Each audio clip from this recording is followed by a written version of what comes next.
እኛ ኢትዮጵያ መተንፈሻ አገኘች፣ መተንፈሻዋን ዘግተውባን ነበር። የበለጠ ከዚህ በፊት በላይ ሸምቅቆ አጥብቀውባት በነበረበት ሰዓት መተንፈሻ አገኘች ብለን ስንደሰት፣ እኔ እንደዚህ አይነት ስሜት ይዤ ስመጣ ማለት ነው ኢትዮጵያ መተንፈሻ ልታገኝ ማለት ነው ብሎ ሀዘን የተቀመጡ በጣም ያሳዝናቸዋል።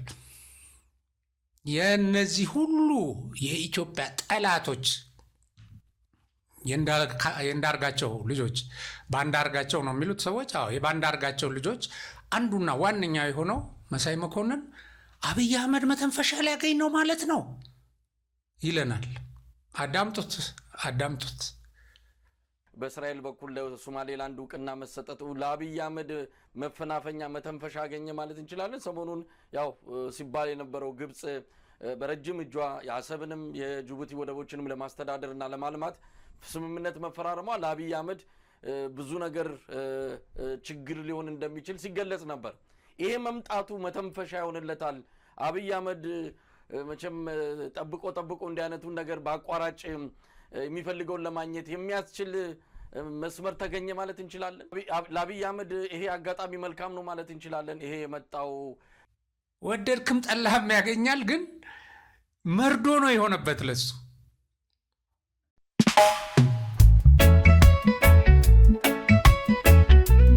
ይህ አብሪ ሚዲያ ነው። አብሪ ሚዲያ አንድነትና ፍቅርን በማጎልበት ሰላምና እድገትን በማስፈን ረገድ የበኩሉን አስተዋጽኦ ለማበርከት የሚሰራ ሚዲያ ነው። አብሪ ብሩህ ዘመንን አብሳሪ። አብሪ ሚዲያን ሰብስክራይብ፣ ሼር ያድርጉ።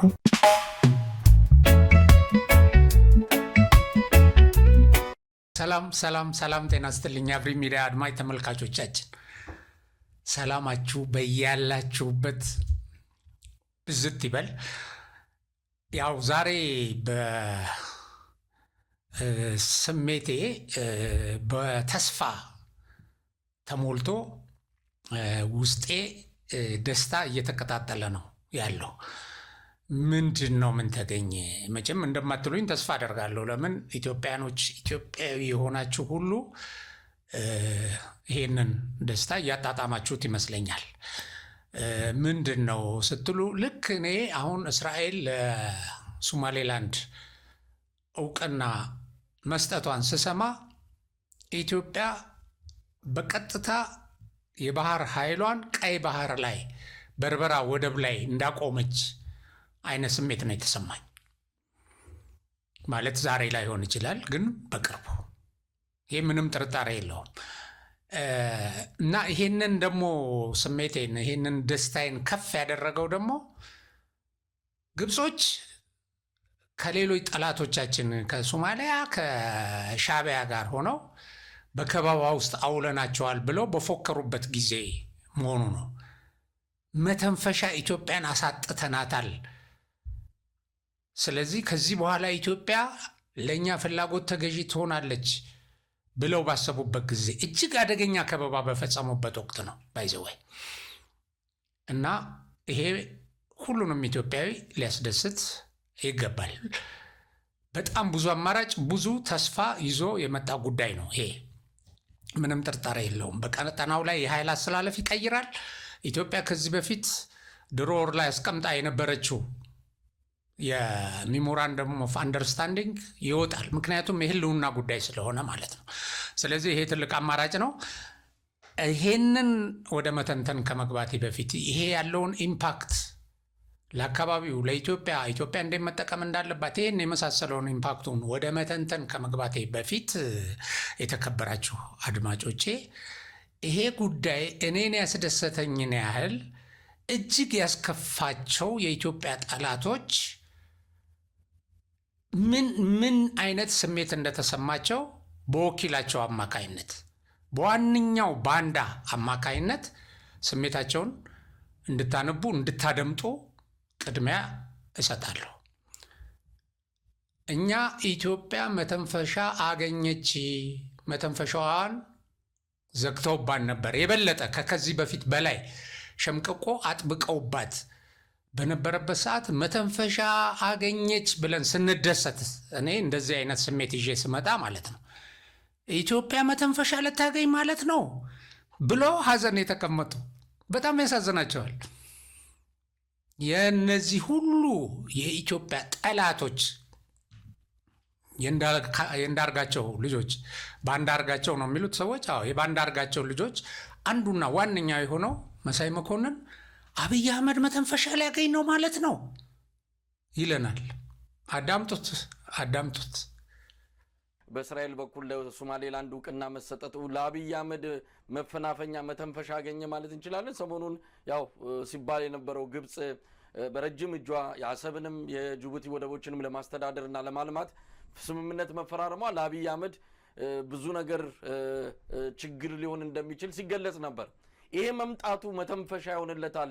አብይ አህመድ መቼም ጠብቆ እንዲህ አይነቱን ነገር በአቋራጭ የሚፈልገውን ለማግኘት የሚያስችል መስመር ተገኘ ማለት እንችላለን። ለአብይ አህመድ ይሄ አጋጣሚ መልካም ነው ማለት እንችላለን። ይሄ የመጣው ወደድክም ጠላህም ያገኛል፣ ግን መርዶ ነው የሆነበት ለሱ። ይኸው ሰማችሁት? እኔ የምልህ መሳይ፣ ለመሆኑ አብይ አህመድ የሚባል አገር አለ እንዴ? አሁን እኮ የባህር በር ማለት ለአገር ነው መተንፈሻ የሚሆነው፣ ወይም ደግሞ መተንፈሻ የሚያሳጣው ሀገርን ነው። አብይ አህመድን፣ መሳይ መኮንንን፣ አንዳርጋቸው ጽጌን አይደለም። ለነገሩ እናንተ መተንፈሻ ብታጡ ጥሩ ነበር ባትተነፍሱ። እና እንግዲህ እንደሰማችሁት መርዶ ሆኖበት እንዴት ይላል አብይ አህመድ መተንፈሻ አለ። ኧረ በጣም ነው የሚያስቀው ይሄ። ኧረ ያሳፍራል። አንዳንድ ጊዜ እኮ ስሜታችንን ዋጥ አድርገን የውስጣችንን በውስጣችን አይተን ማነው አምቀን ዝም ማለት ትልቅ ነገር ነው። ይከፋሃል፣ ያንገበግበሃል፣ ያንጨረጭረሃል። ይሄ እውነት ነው። ግን እንደዚህ አደባባይ ወጥተህ ግን ሀገርህ መቼም እኔ ኢትዮጵያ ሀገር መሆኗን የምትክድ አይመስለኝም። እና አብይ አህመድ ሊተነፍስብን ጉዳችን ፈላ ትላለህ እንዴ? ወጥተህ መሳቂያ እኮ ነው የሚያደርግህ ይሄ። እና ይገርማቸዋል። እንደዚህ ነው የሚለን። እና ያው አብይ አህመድ የሚባል አገር የለም። አብይ አህመድ የኢትዮጵያ መሪ ነው። አብይ አህመድ ኢትዮጵያ መተንፈሻ እንዳታጣ ሲታገል የቆየ ብዙ አማራጮችን ለኢትዮጵያ ለማስገኘት አንዴ ሶማሌላንድ፣ አንዴ አሰብ፣ አንዴ ራሷ ሶማሊያ፣ አንዴ ጅቡቲ ጋር ያለውን የወደብ ቁጥጥር ለማላላት፣ ሌላ ጊዜ ደግሞ ኬንያ እየሄደ 130 ሚሊዮን ህዝብ ጉሮሮ እንዳይቆለፍ ሲሯሯጥ የነበረ መሪ ነው። የተለያዩ ካርዶችን ሲጠቀም የነበረ ያ ካርድ ነው በነገር ላይ ዛሬ የሰራው። ያሁን እስራኤል የከፈተችው በር እኮ አብይ የጀመረው ነው። አብይ የጫረው ነው። አብይ ጭሮ ለዚያ ያደረሰው ነው። እና ይኸውላችሁ እንደዚህ ብሎ ጥያቄ ያቀርባል። እና አብይ አህመድ እና ስለ ኢትዮጵያ ነው እንጂ የምናወራው እኛ ስለ አብይ አህመድ አይደለም በዋነኛነት። እና ልክ ነህ። ኢትዮጵያ መተንፈሻ አታ ደስ ብሎ ነበረ። በቃ ግብፅ መተንፈሻ ሳጣቻ፣ በዚህ ገባች። ይሄ አብይ አህመድ የዲፕሎማሲ ኩስማና አገሪቱን ዘጋባት፣ እንደዚህ ያደረገባት። ግብፅ እኮ የከበበችን እኛ የህዳሴ ግድብን ስለገነባንና ብሔራዊ ጥቅማችንን ለማስከበር ጥረት ስላደረግን ነው። ሌላ ነገር እኮ የለም። እኛ ግብፅ ላይ ጦርነት እኮ አላወጅንም ሄደን። ኢትዮጵያ መተንፈሻ እንድታጣ ጥረት ተደርጓል። ኢትዮጵያን ለማነቅ ተረባርበዋል። አንቀናታል፣ አልቆላታልን ብለው ፎክረዋል። እና ኢትዮጵያ ግን አትታነቅም። በቃ እየመረረ ትውጣታለህ፣ መተንፈሻ ታገኛለች ኢትዮጵያ። እና የሚገርመው ደግሞ መሳይ ያሳዝነኝ ያቀረባቸው እንግዳ በጣም የሚገርም። አንዳርጋቸውን ነበር እኮ ማቅረብና አብረህ ማልቀስ የነበረብህ አንተ። በጣም ነው የተሳሳትከው።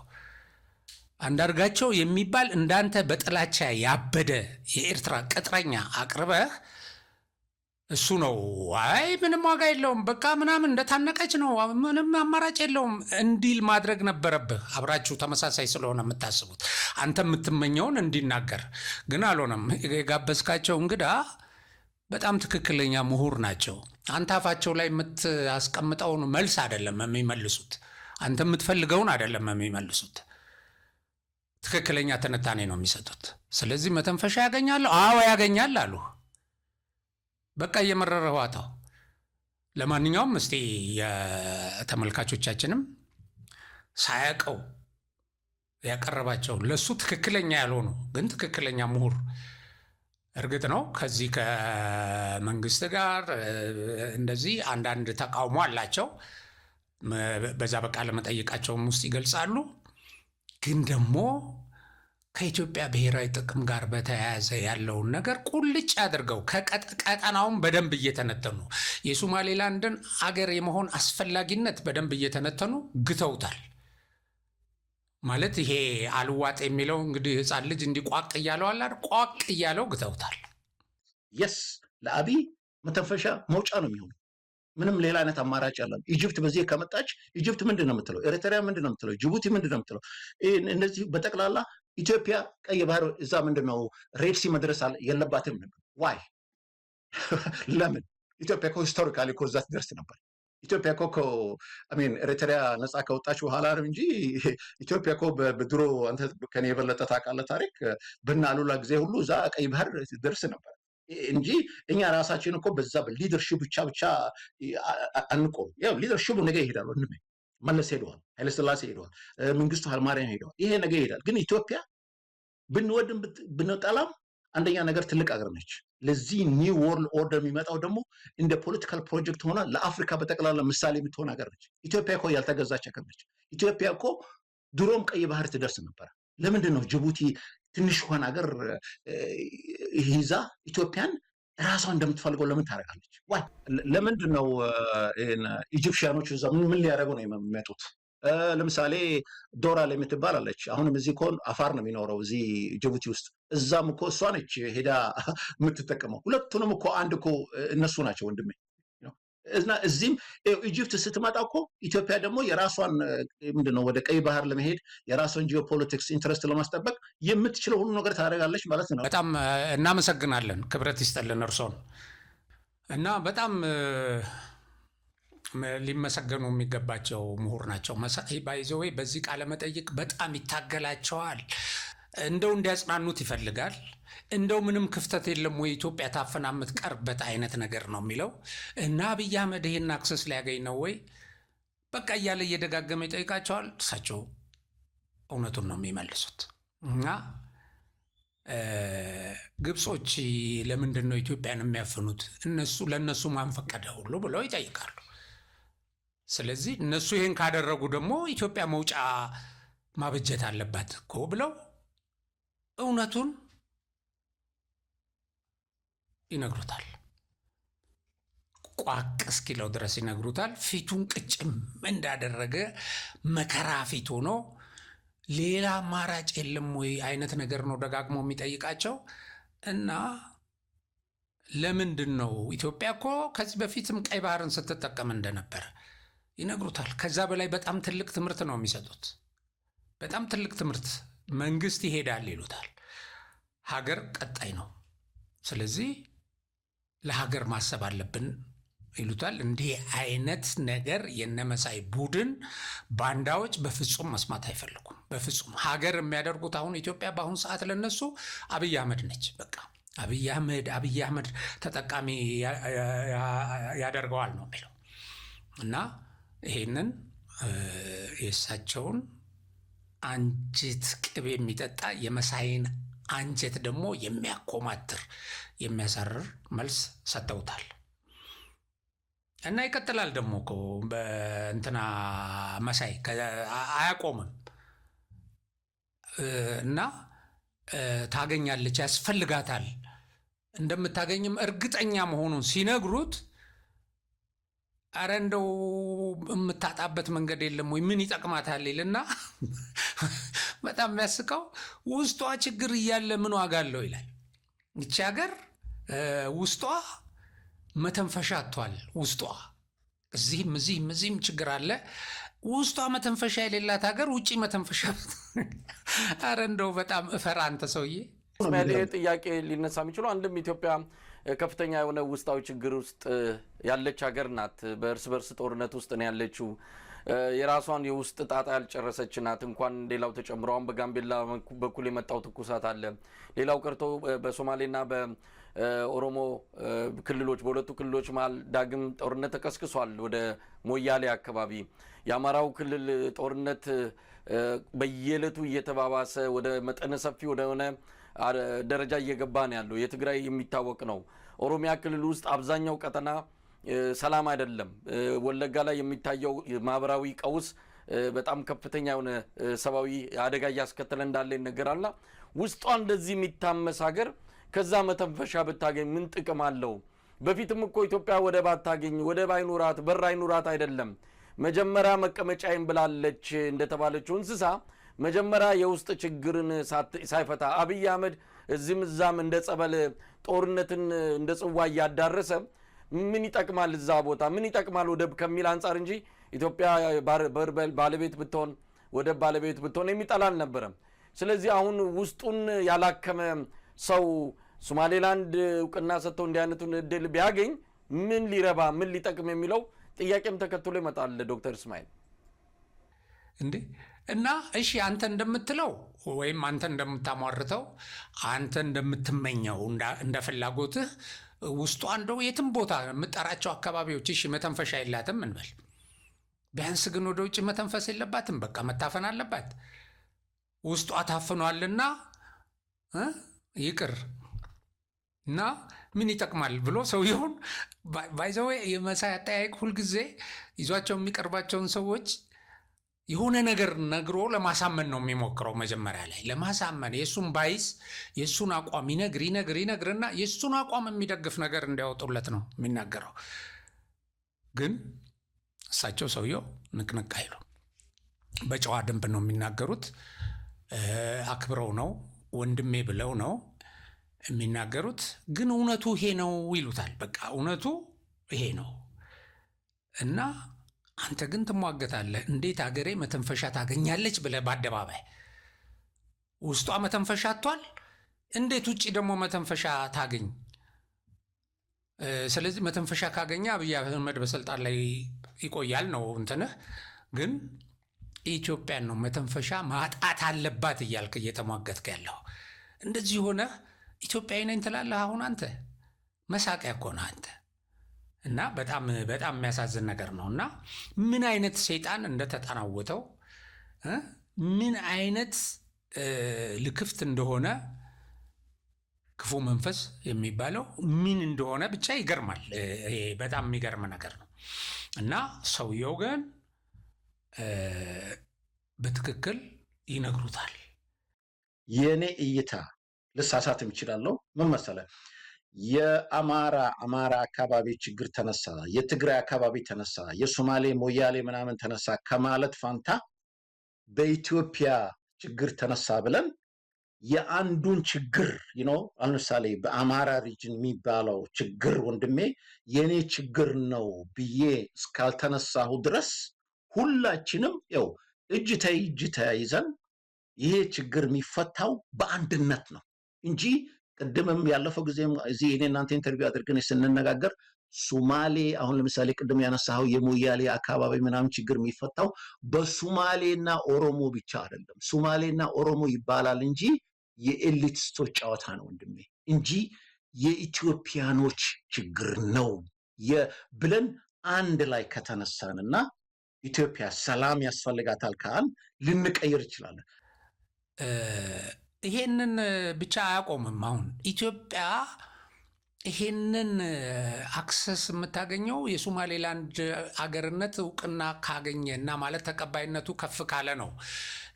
ስለዚህ ሶማሌላንድ ራሷ አገር መሆን የማያስችላትን ነገር ደግሞ ያመጣል።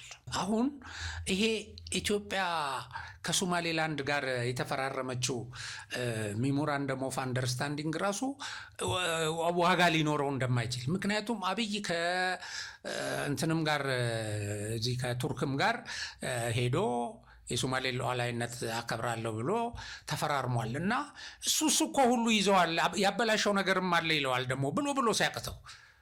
ግን አሁን ባለው መሬት ላይ ባለው ሁኔታ አብይ አህመድ ብዙ ነገሮችን አበላሽቷል። የቱርኩ ስምምነት አለ። የቱርኩ ስምምነት የሶማሊያን ሉዓላዊ ግዛት የማክበር ሶማሌላንድን ጨምሮ ማለት ነው የማክበር ስምምነት ውስጥ ገብተዋል። አዎ እሱን ስላበላሸ አያገኝም እንዲሉት ነው የሚፈልገው። ይቀደዳል ማንኛውም ዲክላሬሽን። ምን ይሄንን አሁን እንትን አድርገህ ቁም ነገር አድርገህ ትጠይቃለህ እንዴ? ኢትዮጵያን ያደናቅፋል ብለህ የተሻለውን ትጠቀማለች። በአንድ ሀገር በአንድ ወቅት አንድ ውል ይታሰራል በሁለት ተዋዋይ ወገኖች መካከል። ከዛ በኋላ ሌላው ወገን አይ ይሄ ውል ጥቅሜን አያስከብርም ብሎ ማፍረስ ምንም ስንት ውሎች ፈርሰዋል በዓለም ላይ። ይህንን አለማወቅ ነው። እና ስለዚህ ኢትዮጵያ በዛን ጊዜ ውጥረቱን ለማርገብ ስትል ያንን ተፈራርማለች። እሱንም አናውቀውም ውስጡ ምን እንዳለ። ምክንያቱም የኢትዮጵያው ጠቅላይ ሚኒስትር ነገን እያሰበ የሚሰራ ሰው ነው። አሁን እናንተ እንደምታስቡት ቀላል ሰው አይደለም። ነገን እያሰበ የሚሰራ ነው። ስለዚህ በዛ ጊዜ ኢትዮጵያ ቀድማ ለሶማሌላንድ እውቅና እንደማትሰጥ ነው ውል ልትገባ የምትችለው። የሶማሊያን ሶቨርኒቲ ወይም ሉዓላዊነት አከብራለሁ ብላ ነው እንትን ልትል የምትችለው። ግን ሌሎች ሀገሮች እውቅና ሰጥተው ሶማሌላንድ ሀገር ነች ተብሎ ተቀባይነቱ ይፋ ከሆነ ከዛ በኋላ የሶማሊያ ሉዓላዊ ግዛት የሚሆነው ሶማሌላንድን የማይጨምረው ነው። እንደውም ሰውየው እንደሚመልሱት እኮ እነ ጁባላንድ እነ ፑንትላንድ ምናምን ሁሉ ተቀባብለው እንዳሉ በቃ ሶማሊያ እንደውም ሶማሊያ ውስጥ የወጣው ሕግ እኮ የትኛው ነው? ሶማሊያ ፌልድ ስቴት ነች። ስለዚህ ይሄ ሌላ አይነት ነገር ካላደረጉ ሶማሊያ አሁንም የመፍረስ አደጋ እንዳላት ነው ሰውየው አጽንኦት ሰጥተው የሚነጋገሩትና ይሄ ሊያፈርስብን አይችልም ወይ? እነዚህ ሕጎችም እኮ አሉ። አይፈርስም ይሉታል። እንዲህ ሆኖ ነው በቃ አብዶ የመጣው በዚህ ጉዳይ ላይ እና እሳቸው እንደውም መልስ ሲሰጡ ኢትዮጵያ ከሶማሌላንድ ጋር ብቻ አይደለም። አንደኛ ከሶማሌላንድ ህዝብ ጋር ያላትን ትስስር፣ ከጅቡቲ ጋር፣ ከኤርትራ ጋር ቀጠናው ላይ ያላትን ከፍተኝነት፣ ከዚህ በፊት ደግሞ በቀይ ባህር ላይ የነበራትን ታሪካዊ እንትንና የበላይነት ሁሉ ይነግሩታል። ባይጠይቃቸው ይሻላል። ለምን ሊሰማው የማይፈልገውን ነገር ነው ሰውየው እንትን የሚሉበት እያከታተሉ የሚለቁበት የሚገርማቸው ነገር እና ይሄ ነው። ኩምሽሽ ብሎ ፊቱን እንዳጨማተረ የጨረሰው ቃለ መጠይቅ ነው። መርዶ እንደተነገረው ይህ ሰውዬ መርዶ እንደተነገረው ነው። ቅጭም ብሎ መጥቶ እንደ ኮሶ ነው የጠጣት እቺ እንትኗን። ስለዚህ እንግዲህ ኢትዮጵያ ዋጋ የላትም ብሎ በመጠየቁ ነው እጅግ የሚያቅለሸልሸውን መልስ ምሁሩ የሚሰጡት። እንደውም በጣም ደግሞ የሚገርመው እስራኤልን የምታክል አገር ትልቅ አገር ከሰጠቻት በኋላ እውቅና ኢትዮጵያ አሁን እቺ ትንሽ ሀገር የምትሰጠው ምንም ጥቅም ስለሌለ ሶማሌላንድ ለኢትዮጵያ የባህር በሩንም ላትሰጥ ወይም ያንን ውል ላታድስ ትችላለች። ምክንያቱም ኢትዮጵያ አንዴ ሉዓላዊነቷን በትልቅ ሀገር ካገኘች በኋላ ለኢትዮጵያ የሚኖራት ብሎ ሲያቅተው ደግሞ ወደዚህ መጣ በጥያቄው። ዓለም ከደረሰበትና ምስራቅ አፍሪካ ላይ ካለው የፖለቲካ ፍጥጫ አንጻር ሶማሌላንድ ከኢትዮጵያ እውቅና መጣ አልመጣ የሚጠቅማን ነገር አለ? እንደው ካለው ክብደት አንጻር እስራኤልን ከሚያህል የአሜሪካ ትከሻ ከጀርባዋ ካለ ሀገር እውቅና ካገኘች በኋላ የኢትዮጵያ ይህን ያህል የምትጓጓለት ነው?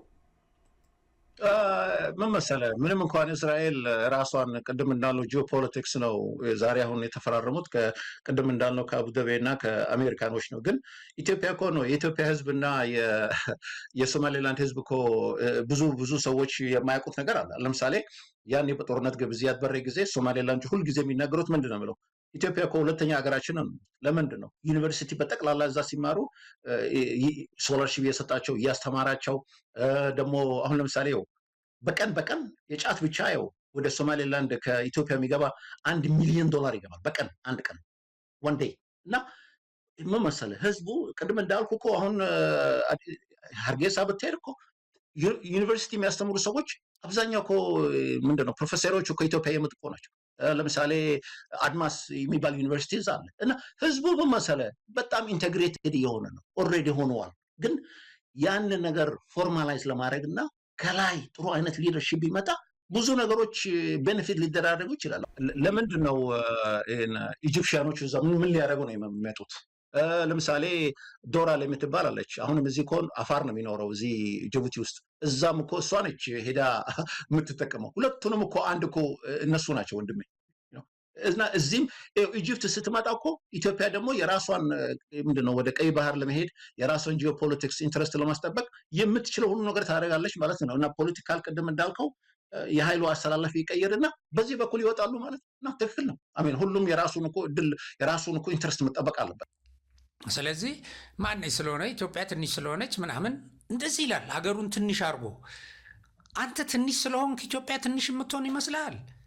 እናንተ ትንንሽ ስለሆናችሁ ኢትዮጵያ ታላቅ ሀገር ነች እና ባጠይቅ ይሻልሃል፣ ትልቅ ነች አሉ። እሳቸው ደግሞ በቃ ያለ ርኅራሄ ነው። ግን እንደው ጌታ እርሶ ያለ ርኅራሄ ነው አናት አናቱን የቀጠቀጡልኝ ይህንን ባንዳ።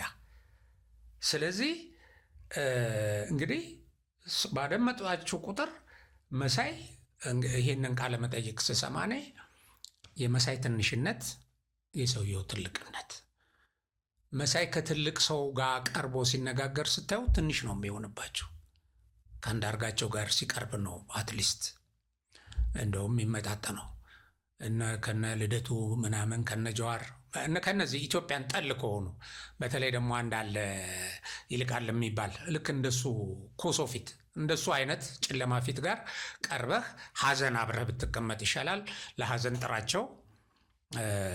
ለማንኛውም ከዚህ ቀጥለን ይሄ ኢምፓክቱን ባጭሩ እንመለከታለን። ምን እንደምታ አለው የእስራኤል ለሶማሌላንድ እውቅና መስጠት ለቀጠናው ለኢትዮጵያ ወደፊት ደግሞ ወደፊት ዛሬ ምን ያመጣል፣ ቀጥሎ ደግሞ ምን ሊያመጣ ይችላል፣ ለኢትዮጵያ ጠላቶች ደግሞ ምን ክፉ ነገር ወይም ምን አሉታዊ ጫና ይፈጥርባቸዋል። ይሄ ኢትዮጵያን ከበብን ላሉት ሀገሮች እና ያው እነሱም መርዶ ተቀምጠዋል፣ እያለቃቀሱ ነው። ያንን በዝርዝር አጠር አድርጌ ተነተንላቸዋለሁ ከተለያየ ሚዲያና ከተለያዩ ምሁራን እይታ ያሰባሰብኩትና የራሴንም እይታ ጨምሬ አቀርብላቸዋለሁ። ኢትዮጵያ የለኮሰችውን እስራኤል አነደደችው። እንግሊዝ ትከተል ይሆን? ሶማሌላንድ ሆይ ውለታችን ይቆጠር። ከእንግዲህ ከሜጋፎን ዲፕሎማሲ ወደ ሰከነ ዲፕሎማሲ እንራመድ ብለው አጭር ጽሑፍ በገጻቸው ላይ ያጋሩት ወዳጄ ረዳት ፕሮፌሰር መኩሪያ መካሻ ናቸው እና የሶማሌላንድን የእውቅና ጉዳይ እጅግ ከተቀዛቀዘበት ኦልሞስት ወደ ዜሮ ከወረደበት ያነቃቃችው ኢትዮጵያ አይደለችም? ነች እኮ። ጠቅላይ ሚኒስትር አብይ ኢትዮጵያ ለሶማሌላንድ እውቅና እንደምትሰጥና በአጸፋው ደግሞ ሶማሌላንድ ለኢትዮጵያ የባህር በር እንድትሰጥ ሜሞራንደም ኦፍ አንደርስታንዲንግ ተፈራርሞ ነበር እንደምታውቁት። በዛን ጊዜ በጣም ከፍተኛ ጫጫታ ተነሳ። የአካባቢው ሀገሮች ጮሁ። የዓለምንም ትልልቁ ሀገሮች ለጊዜው ኢትዮጵያ ይሄ ነገር አያዋጣሽም፣ አሁን ሰዓቱ አይደለም በሚመስል ሁኔታ ጫና ለመፍጠር ከዛም ከዚህም የተለያዩ ተቃውሞዎች ተነሱ።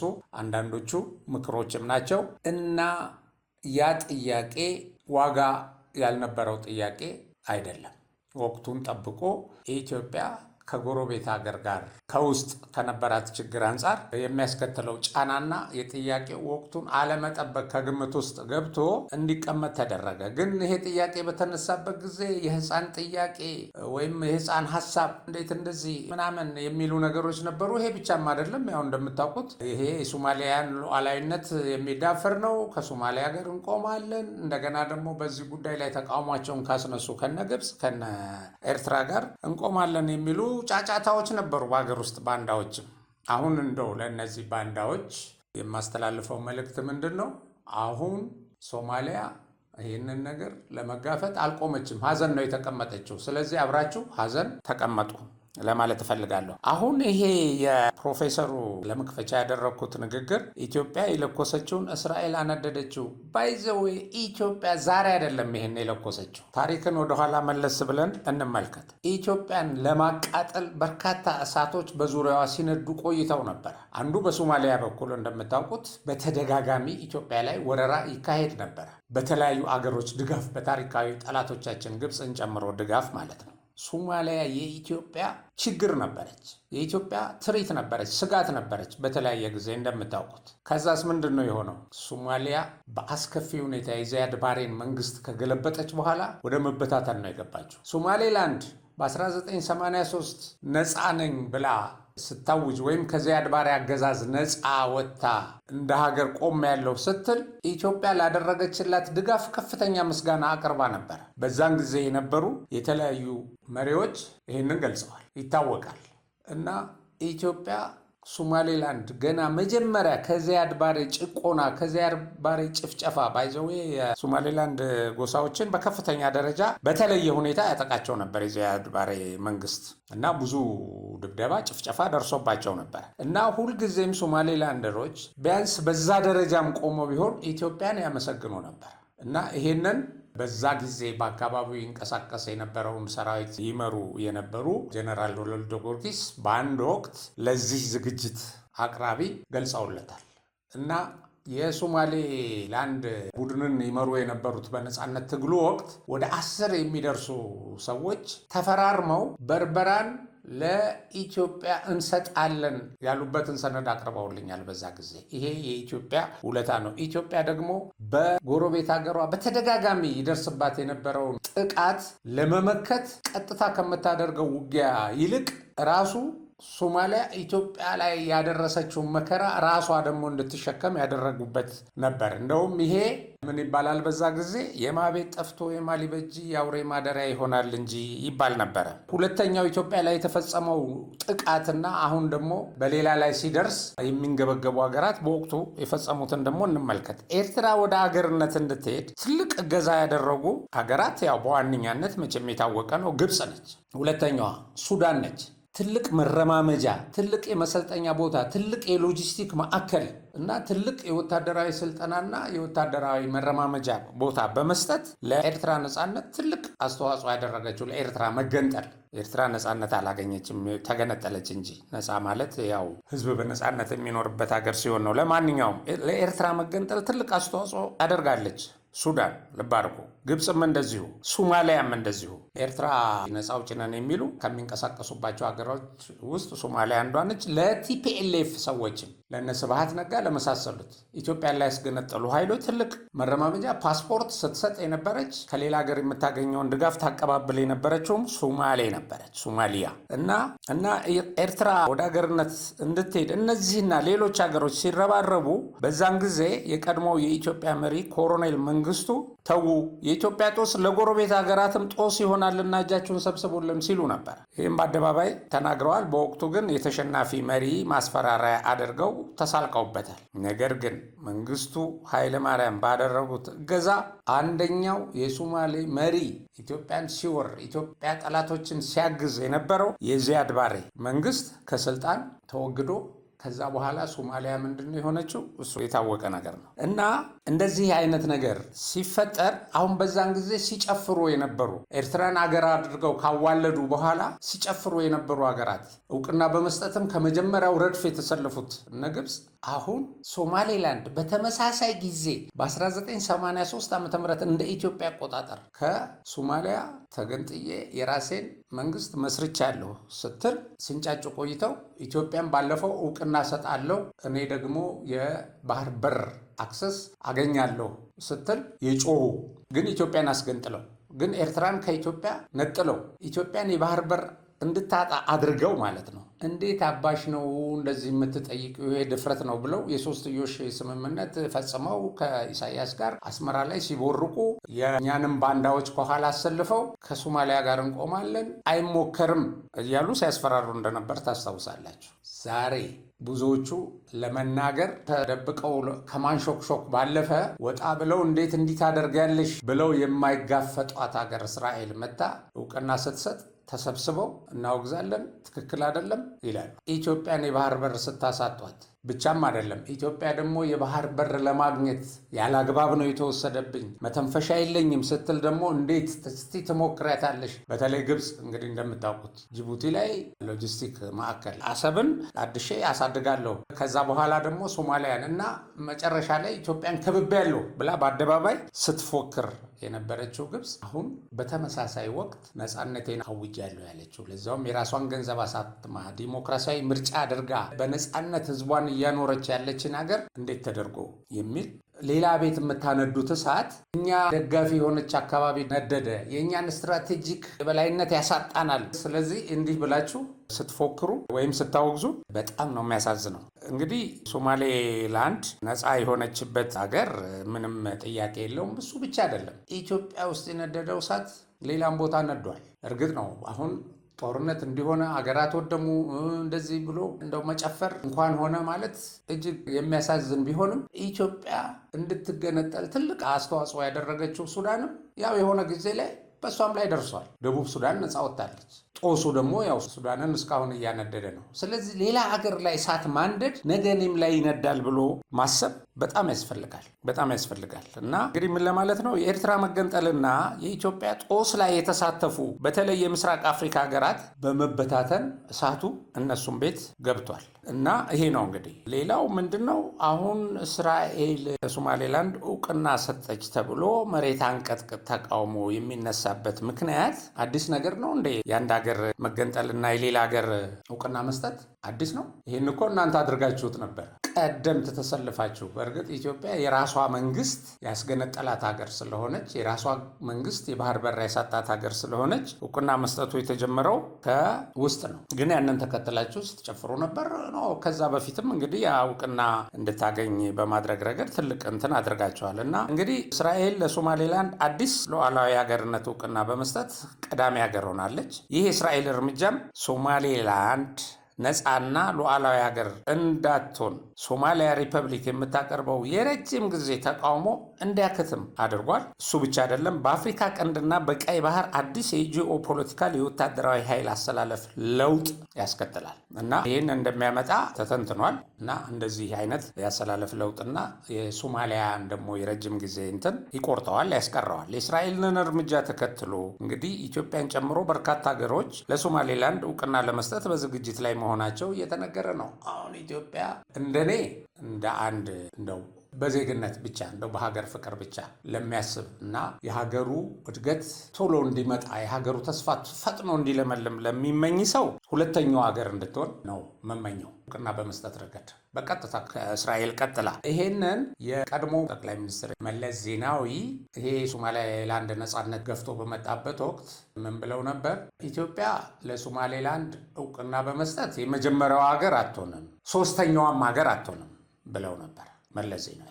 እና ይሄ ማለት ምንድን ነው? ሁለተኛው ሀገር ትሆናለች ማለት ነው። ሁለተኛው ሀገር ብትሆንም እመኛለሁ። ነገር ግን የተዘጋጁ ሀገራት አሉ። ይሄ ብዙ አያሳስብም። ግን እውቅና ከሚሰጡ ሀገራትና ይህ የሶማሌላንድ ሀገርነት እንዲሳካ ጥረት ከሚያደርጉ በበጎ ከሚመለከቱት ከሚያበረታቱት ሀገራት አንዷ እና ምናልባትም ከዋነኛዎቹ ኢትዮጵያ መሆን አለባት።